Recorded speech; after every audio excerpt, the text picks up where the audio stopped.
घर में मौजूद हर चीज़ की वक्त के साथ साथ रिपेयर और केयर करते रहने से ही घर प्रॉपरली मैनेज्ड और ऑर्गेनाइज्ड रहता है। ज़रा सा भी निगलेक्ट किया नहीं तो कहीं गंदगी और कहीं बैड स्मेल एक्यूमुलेट हो जाती है। तो आज इन्हीं प्रॉब्लम्स के कुछ easy but practical solutions share कर रही हूँ। एंड यस, मेरी बहुत सारी प्यारी व्यूअर्स की डिमांड पर अपने हाथों और पैरों की केयर कैसे करती हूँ उनमें से कुछ टिप्स शेयर कर रही हूँ। So without skipping, let's dig into the video. Assalamu alaikum everyone, welcome to Womania ATF with a new video and I hope you all are very good. I am also fine alhamdulillah.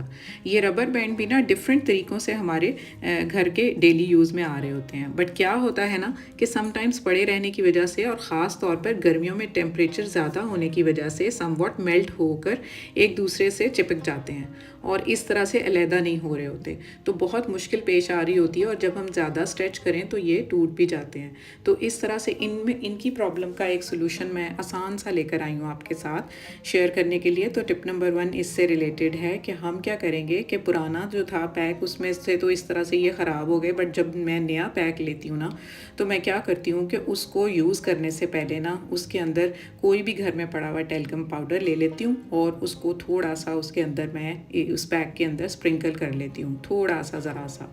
और sprinkle करने के बाद फिर उसको मैं ऊपर से tie करके और अच्छे से उसको मैं थोड़ा सा मिक्स दे देती हूँ ताकि ये एक दूसरे के साथ ये हर सब जगह पर ये पाउडर लग जाए। तो पाउडर की कोटिंग की वजह से ना तो वो एक दूसरे से चिपकते नहीं हैं। तो है ना ज़बरदस्त आइडिया।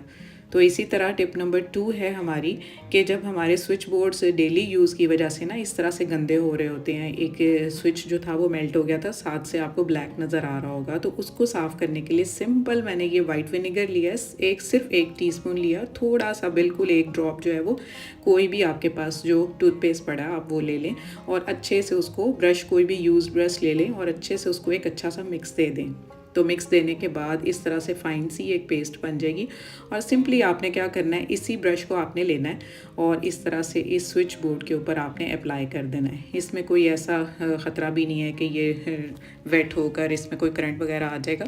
बहुत ही माइन्यूट सी पेस्ट बनेगी और अच्छे से जब ये आप इसको रब कर लेंगे तो आपने कोई भी वाइप ले लेना है, उसको वेट कर लेना है और अच्छे से उसको बस आपने साफ़ कर लेना है। तो देखें कितना ज़बरदस्त साफ़ हो गया। तो टिप नंबर 3 है हमारी, ये हमारे घर में ये लिड्स होते हैं, शीशे के लिड्स होते हैं। एट टाइम्स इनको हम वैसे तो डिश वॉशर से साफ़ कर लेते हैं तो ये चमक जाते हैं, बट क्या होता है ना इसके ये जो बाउंड्रीज होती है ना, इसके बॉर्डर लाइंस जो होती हैं उनके ग्रूव्स के अंदर ना गंद फंस जाता है जो हमें एट टाइम्स पता नहीं लग रहा होता।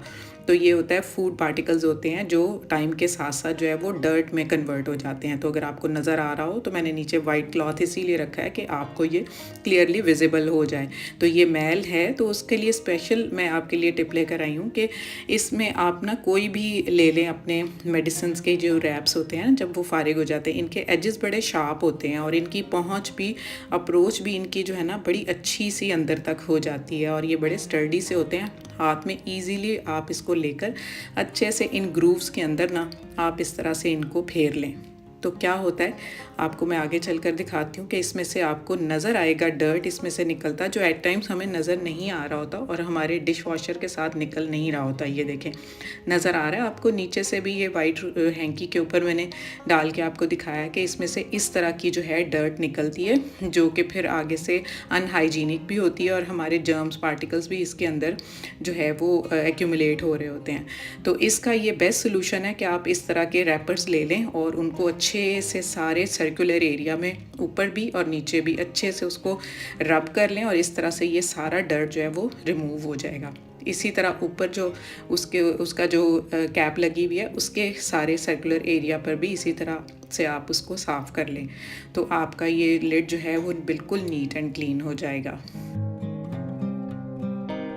तो उसके बाद हमारी नेक्स्ट टिप है, जब हम अपना ये कैसरोल जो है अक्सर ऐसे होता है कि हम भूल जाते हैं। ये मेरी मेड जो है वो खाना बनाकर भूल गई थी, रोटियां बनाकर, तो ये 2-3 दिन इस्तेमाल में नहीं आया। तो ये देखें ये मॉनसून में तो ख़ासकर ऐसे होता है कि फंगस लग जाता है और इस तरह से ये नमी सी आ जाती है, ये वेट हो जाता है और बैड स्मेल आ रही होती है। वो स्मेल एट टाइम्स बर्दाश्त नहीं हो रही होती। जैसे ही हम कैसरोल खोलते हैं तो एक अजीब सी स्मेल आती है, तो उससे इंप्रेशन बहुत गंदा पड़ता है और हमारा फूड भी अनहाइजीनिक हो जाता है। तो उसके लिए एक सिंपल सी टिप है कि आप क्या करें, अपनी मैच स्टिक ले लें, 3-4 मैच स्टिक्स ले लें, अपनी माचिस की तीलियाँ, उनको जलाकर इस तरह से जल्दी से उसके ऊपर उसका ढक्कन दे दें। थोड़ी देर के लिए इस तरह आप रहने दें, उसकी सारी बैड स्मेल रिमूव हो जाएगी, एब्जॉर्ब हो जाएगी इसके धुएँ के अंदर और ये बिल्कुल क्लियर हो जाएगा। और उसके अलावा उसकी नमी ख़त्म करने के लिए उसको अच्छे से पहले आप साफ़ कर लें, फिर उसके अंदर कोई भी अखबार का पीस उसके साइज़ का काट लें।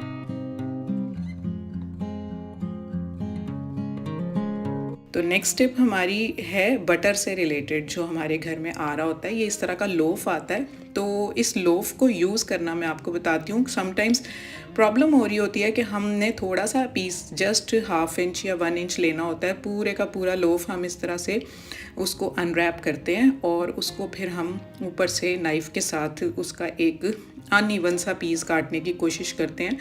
तो एट टाइम्स ये जो है ना, इसकी शेप भी ख़राब हो जाती है। इस तरह नहीं करना आपने। आप क्या करें, सिंपली एक ही दफ़ा जब इस लोफ को खोलें तो इसके इस तरह से वर्टिकल कट्स लगा लें, फिर इस तरह दूसरी साइड से वर्टिकल एक कट लगा के, तो इनको तकरीबन जो है 1-1 इंच का एक पीस काट लें। उस पीस को फिर आप इस तरह का कोई glass jar, air tight jar ले लें, उसके अंदर अब आप इनको एडजस्ट करके रख दें। फिर आपने इनको रेफ्रिजरेटर में रख देना और ये बिल्कुल सॉलिड फॉर्म में आ जाएंगे और आराम से जब भी आपने इनको यूज़ करना होगा ना, तो आपको कभी भी मुश्किल पेश नहीं आएगी। आप सिंपली उसमें से फॉक के साथ इस तरह से एक पीस आप ले लेंगे या जितना भी आपको चाहिए पैन में डालेंगे और इस तरह से आप उसको यूज़ कर लेंगे। तो है ना बेस्ट आइडिया। तो नेक्स्ट टिप हमारी जो है वो जो मेरी व्यूअर्स की डिमांड पर है कि मैं अपने हाथ पैरों की केयर किस तरह से करती हूँ, तो उसमें से बहुत सारी टिप्स हैं। ऑलरेडी मैं वीडियोस शेयर कर चुकी हूँ अपनी सेल्फ केयर रूटीन में, आप वहाँ से भी देख सकते हैं। लेकिन आज एक सिंपल सी, मैंने ये अपना बाथ टब ले लिया है, ये स्पा टब है, इसके अंदर मैंने नमक डाल लिया और मैंने हैंड वॉश डाल लिया। आप इसके अंदर शैम्पू भी डाल सकते हैं और इसको मैंने ऑन कर दिया। मीनवाइल इसका पानी गर्म हो जाएगा, फिर इसके अंदर मैं अपने पैर जो है 5 से 10 मिनट के लिए डिप कर लेती हूँ। ये मैं कोई भी काम करते करते, मैं टीवी देखते देखते, मैं कोई स्पेशल टाइम नहीं निकालती, बस ऐसे ही टब को रख के तो इस तरह से मैं फिर अपनी ये जो एड़ियाँ हैं ना, स्पेशली जैसे विंटर आ रहा है तो हमारी एड़ियों पे क्रैक्स पड़ जाते हैं, तो उसके लिए बहुत बेस्ट है। फिर मैं एक अपना कॉफ़ी का साशे, जैसे मैंने आपसे पहले भी शेयर किया था कि वेट लॉस के लिए मैंने ये सुबह कॉफ़ी का एक शॉट लेना होता है, तो उसका एक साशे मैं खोलती हूँ, उसमें कोकोनट ऑयल थोड़ा सा डाल के, आप कोई भी ऑयल डाल लें, कोई ऑलिव ऑयल डाल लें, तो इस तरह से उसका मैं एक स्क्रब सा बना लेती हूँ और उसको पैरों पर अच्छे से मैं रब कर लेती हूँ। ऊपर नीचे सर्कुलर एरिया सारी, नीचे से एड़ियाँ, अच्छे से इसको मैं रब करके छोड़ देती हूँ और फिर गर्म पानी में इस तरह स्पा टब में डिप कर लेती हूँ।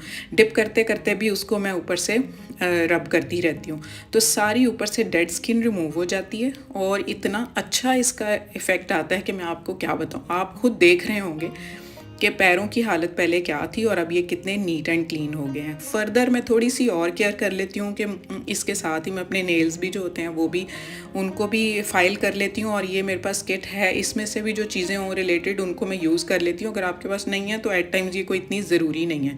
उसके बाद नेल्स के इनर एरिया को भी मैं एक स्लाइड के साथ इस तरह से अच्छे से साफ़ कर लेती हूँ और ये मेरे पास क्लिनिक का लोशन पड़ा हुआ है। सिंपली मैं क्या करती हूँ, इसको थोड़ा सा लेती हूँ और मैं अप्लाई कर देती हूँ। कोशिश मैं करती हूँ कि रात को जब सारे काम हो जाएं तो मैं उस वक्त ये काम करती हूँ, ताकि उसके बाद मुझे फिर जो है चलना फिरना ना पड़े। इसी तरह ही हाथों की भी मैं केयर इसी प्रोसेस के साथ करती हूँ।